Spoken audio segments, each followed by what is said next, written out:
I agree. If we had one, it'd be great. If we had one, it'd be great. And I support it. If the county's looking into getting one, I definitely support it. Tony?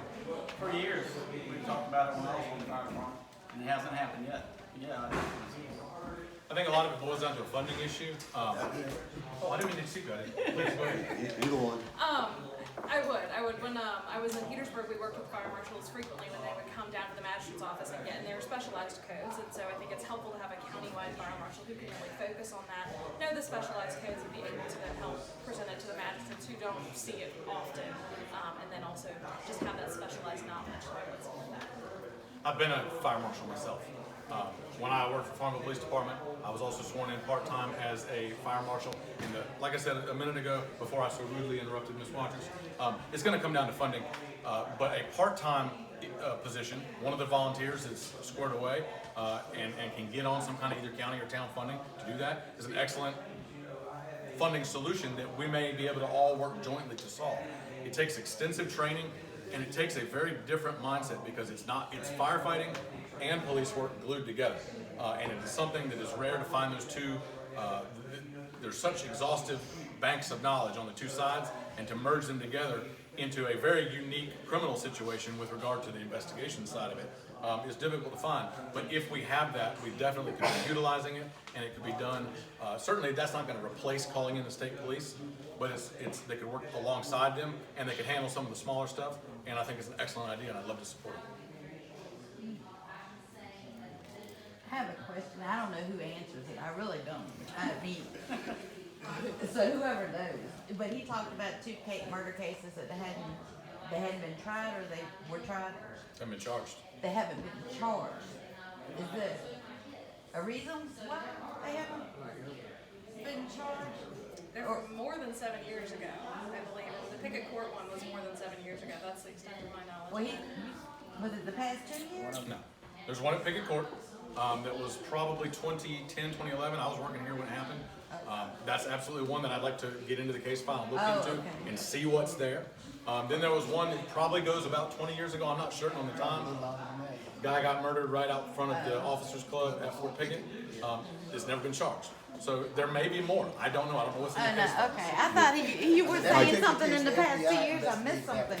1992. Yeah, the FBI is investigating that case. They the ones got control of that. 92 is not old enough. It's not too old to where you still couldn't find out who did it, Oh, okay. get evidence against them, and potentially try and convict them. But again, like I said, the FBI was the lead investigators on that particular case. But we have to dig into the files and see. And that's what I'd like to open up, at least a countywide and maybe a Southside regional task force for cold murder cases. Okay. I don't want you to take this as a personal attack, but I'm going to focus on things that are happening here in Nottoway County. We've heard a lot about consistency, we've heard a lot about fairness, we've heard a lot about justice. You have currently a malicious wounded case going on the west end of the county with a gentleman I've known all my life. You have a murder case going on the east end of the county with a gentleman that I don't know at all. You have an arson case that happened right behind my mother's house. There hasn't been, in my view, unless I'm missing something, the consistency that we keep hearing. And I don't take this the wrong way. The gentleman on the east end of the county has been charged and is on the docket for first degree murder. I'm correct. It appears to be potentially a capital case, as far as I can tell. We killed the guy in the midst of robbing him. That falls under the code section for a capital case. But we're not pursuing him, in your words, in the debate, to the harshest penalties for the harshest crime. I think I said to the fullest extent of the law. Okay. Fullest extent of the law would be capital murder if you believe you've got the grounds to go there, and then let the jury decide whether or not it's a capital case or whether it's a first degree murder case. However, on the west end of the county, we have a gentleman by the name of Lucky Jefferson that you're quoted in the paper as calling vicious. You're quoted in the paper saying he's a loose cannon waiting to explode or something along those lines. I've known this kid my whole life. And if the one thing that I can stand here assured of is that if he shot the gentleman, there was more to it. You have a case in Burkeville where two men are in an altercation, a gun goes off, somebody gets shot. He's charged with malicious wounding. He's charged with possession of a firearm elevated because it's a repeat occurrence. He's charged with use of a firearm in commission of a felony, elevated back to a crime 25 years ago, and possession of ammunition after being convicted of a felony, which to me seems kind of like stacking charges. I'm trying to figure out where the consistency is. Well, it's a big question. Where is the consistency that you have a gentleman down here who was shot in cold blood, did nothing wrong but open the front door to his house, and that guy is getting charged with only first-degree murder when it's clearly a capital case, or seems to be. On this end of the county, you have an African-American gentleman who was in an altercation, a gun went off and someone was shot until you prove otherwise. He's charged with 4 felonies, 2 of which are elevated to a higher level based on a 25-year-old record. You've got an arson that took place behind my mother's house where the lady was on video throwing the gasoline on the front porch. And to my knowledge, there haven't been charges on that one yet. And my understanding, if the rumor is correct, you just re-indicted the Seymour shooter. Is that correct? Is that accurate? So here, I'm going to try and address part of your different thing, and hopefully I can do it within 2 minutes, but it was quite the long question. It was. And I'll preface all of this by saying all of those are ongoing cases and or ongoing investigations, and so I'm limited ethically by what I can say. Charging decisions, there are a reason for that. Again, ethically I'm limited in what I can say for an ongoing case, such as the murder. You brought race into it. Race had nothing to do with the charges. I don't even think I knew the race of the person, the Lucky Jefferson one, when those facts were told to me. And when I talked with law enforcement that night when they called me, I didn't know who the person was. They rarely tell me the name. I'm usually sitting there saying, tell me the facts, here are the appropriate charges. So that certainly had nothing to do with it. As far as any pending indictments, if someone has not yet been arrested or if there is a pending charge, actually I think the person was recently arrested, indictments were brought back right away. Sometimes it takes law enforcement some time to find a person. Yes, sir. Sometimes it takes law enforcement some time to find a person. They may go to another county, they may be hiding within the county. We have cases where people are hiding in dryers. So that was indicted right away at the very next indictment.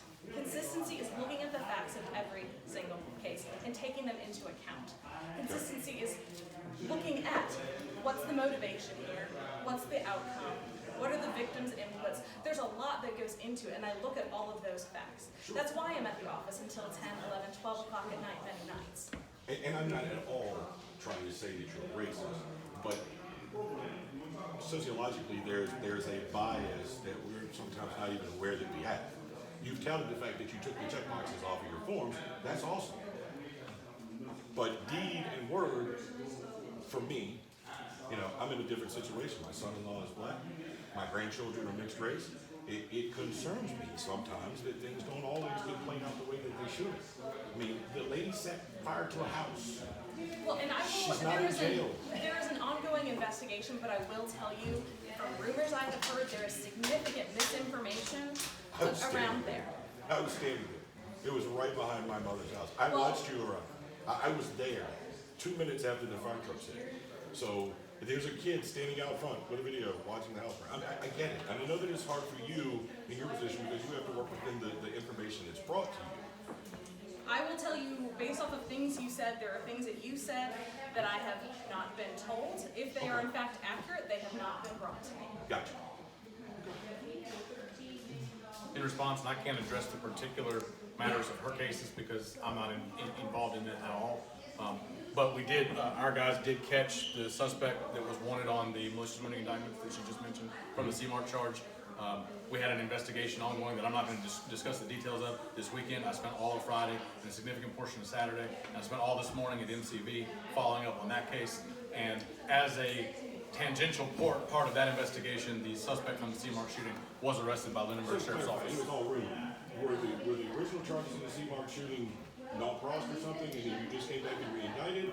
Or would we never gotten to the point of indictment? Because I really don't know. I'm asking. They were originally charged. They had to be null pros when a witness left the courtroom without permission, and the judge denied my motion to continue. So then you couldn't find it. And then we indicted him in the very next indictment period, and it took a month and a half to find him. Gotcha. With regard to consistency, I think that the policy that I implemented in Lunenburg and that I would like to bring here to Nottoway of going to all of the violent felony crime scenes helps add to the consistency, helps take away some of the ambiguity with regard to the charging, and helps support our police while at the same time making sure that the citizens' rights are protected, because we have legal counsel on the grounds for these cops to not to have to call and say, should I wake them up for this, or hey, you're right here with me, X, Y, Z. That's the kind of consistency that I'd like to build, that I'm building in Lunenburg. It's not a matter of not trusting the police. They love it. They beg for me to come out on a regular basis, but I'm already on the way. As soon as I find out about it, I'm on the way. It's something I'd like to bring here. That is in no way meant, like I said, it's just bias that shows up that we're not aware of sometimes in the way that it looks across the board. So I'm interested in where we will be in the next 4 years going forward. Right, well, and I don't believe I have any bias. Growing up, I was an Air Force brat, as I like to say. You know, there was no race. I never saw that until I moved to Northumberland County, which is a county very much like Nottoway in high school, and I started to see that this was an issue, and I couldn't understand it. Sure. Because my whole life that had never been an issue. The reason I've removed race and sex from the cover sheets is I don't want it to be some subconscious, unknown bias that I'm not even aware of. That way when I'm looking at a file, it's not even right in front of me. I would have to dig through the file to look and see what's going on. And so that's why I removed it, not because I have any bias, but because you never know what those unconscious biases may be that you're not even aware of, that I don't think I have, but I want to protect against that. So in the case in the East End of the county, is there anything that you can share as to why, under those circumstances, you didn't bring capital charges? Not at this point, because it's still pending. I have a question, because this made Nottoway County famous. The APC that was stolen at Fort Pickett. All right? I gotta ask this question because I passed it on 460. You passed it? I passed it on 460 because it was one of those, oh, look, a tank. A tank? APC on 460, how come we didn't have stiffer charges brought against the guy or the gentleman who, how come we didn't have stiffer charges brought against him because he stole it? It was a tank. And it's stolen out of Nottoway County. Right, so that was under the previous administration to start. The charges that we did have were unauthorized use of a vehicle. He did not have permission to drive it off, so he it is a stole it. vehicle. That's not something that's an everyday occurrence. You just don't Agreed. see tanks going up and down the road. I mean, Agreed. could we have sought stiffer penalties and charges for the operator and driver of that apparatus? I guess is what I'm asking. Penalties, no. They were evaluated by 3 different doctors, one on behalf of the Commonwealth for sanity at the time of the offense. Every single doctor agreed. I don't have my medical degree. I have to rely, so initially it's the defense attorney. The defense attorney asked, I want a sanity evaluation, and then their doctor said, he probably not opined that they were not sane at the time of the offense. So then the Commonwealth said, well, we want our own doctor because we're not just going to trust you. And the Commonwealth's doctors made that same finding. And so I'm not a doctor. I can't get up there and stomp my feet and say, well, no, he was a danger to the community. He had this heavy piece of military equipment. We can't say he was insane at the time of the offense. I have no evidence to present. I can't ethically make that argument. He has been in custody longer than he likely would have been, or not criminal custody, but he has been not free longer than he likely would have been if he had been convicted. Yeah, but didn't he fly from the U.S. overseas and back after he had been arrested for the theft of the APC? That is my understanding. Before Ms. Royal left the office, it was her case, and that occurred before that, so I didn't follow that as heavily. To the charging decision, I don't think the charges specific, the fact between unauthorized use and grand larceny, those are really the only 2 choices in this case. I don't think one is necessarily more appropriate than the other. Grand larceny does carry a higher penalty, but traditionally it's not one that you get a lot of active time on. But where I do differ is in the idea that we have to accept the doctor's recommendation on its face and not at least try to put the case on. With insanity evaluations, and these are tricky and they're not easy to do, the burden is still on the defense to make the insanity plea and convince the judge or convince the jury. So although there may not be a lot of evidence in the medical reports, absolutely you can make the argument. You can go down swinging. Even if we wind up in the same position, you can say, hey, look, put it on and show us, prove us. In Dinwiddie County, there was a insanity plea. Sam Moss, who was a trooper here and well connected in this county, shot at and was shot at by a guy who killed a state trooper on 85. That guy tried the insanity defense. The Commonwealth attorney of Dinwiddie County argued against it, fought against it, and was successful, and then they reached an agreement on the case. I don't know the specifics of the case file, and I understand that we both work in different counties, and so she's got to say a lot of times that she can't comment because it's pending. I have to say a lot of times I don't know the details, and it's just the nature of what we do, and I think that's a fair, it's not an excuse on either part, but you can go down swinging, you can say make them prove it. And that's one of the things, especially this case brought international notoriety to Nottaway County, and I think it's one of the ones where you could at least go down swinging, put the hearing on, and if you lose because the guy was indeed crazy after they proved it, it's on the defense burden to do it, and you at least can say, we've given it our best shot. Now, for the candidates for the sheriff's contest, how would you have handled that incident? Well, unless things have changed since I was in the sheriff's office, because when I was there, we didn't have stops. Y'all have them now? Well, stop should have worked on that, I believe, anyway. On the tank. But what I'm saying is, you don't have it. No, we don't So we have couldn't even stop a vehicle, a simple call. So basically, all we can do is radio ahead and say, look, it's coming your way. You know, because we can't stop a vehicle. There's no way we can stop a track vehicle. And again, by the time the vehicle was reported stolen, it was out of Nottaway County. Because it was moving He pretty drove, good. yeah, he drove off for a ticket, and he was out of Nottaway County by the time they realized that the vehicle was stolen. Oh, So wow. basically, I he was fight out of fire with Nottaway fire, I County. go out and get me a tank. Good answer. The unit mates that worked on that piece of equipment, they got a commendation medal for it. Yeah, they tuned it up right before he took it, Yeah. from my understanding. To have an APC run that fast, that long, and not break down, Exactly. I gotta give them props. Yeah. I have a question that I'd like to ask. It has to do with the sharing of evidence and the sharing of information between the Commonwealth Attorney's Office and that of the defense attorney. What kind of information is shared and how much information is shared from the Commonwealth Attorney's Office to the defense attorney? I've instituted what's more traditional open file policy since I've been there. Defense attorneys or unrepresented defendants can make an appointment and they come in and they can read the police report. I or my assistant has gone through and redacted things like victim, social security, dates of birth, phone numbers, addresses, things like that, as long as it's not a false ID case, because then of course they need that information. We've gone through and redacted. They can look at police reports, victim statements, they can watch and copy body camera footage, they can make copies of their clients' statements. It's far beyond what is very limited. What's required in Virginia, what's required in discovery, quite simply, I don't think is sufficient. I think most prosecutors would even agree with that. But I have an open file policy. In 99% of cases, they can look at everything. I say 99% because when we have a child porn case or we have a child sexual assault, I have done protective orders for discovery to protect the victim so that the defense counsel can still see the information, but we are trying to protect that victim, the pictures of that victim's private parts or genitals or something like that. We want to make sure that those don't get distributed too far, but the defense can access it to be able to prepare for their defense. To your question, the way I do things is a little bit different. I don't hold the files in the office and then let the defense attorneys come in and have to write it down by hand and hope they get the notes right and then make an appointment to come over. I think that is disproportionately affecting poor clients because they can't afford to pay an attorney at an hourly rate to make an appointment, come over to the Commonwealth Attorney's office and sit there while they review the file and write it down, write notes by hand. We package the entire thing up. Certainly we redact it in the same way, and we send it right out. And I think that's the way it was done before. I'm not certain why the rationale to change it.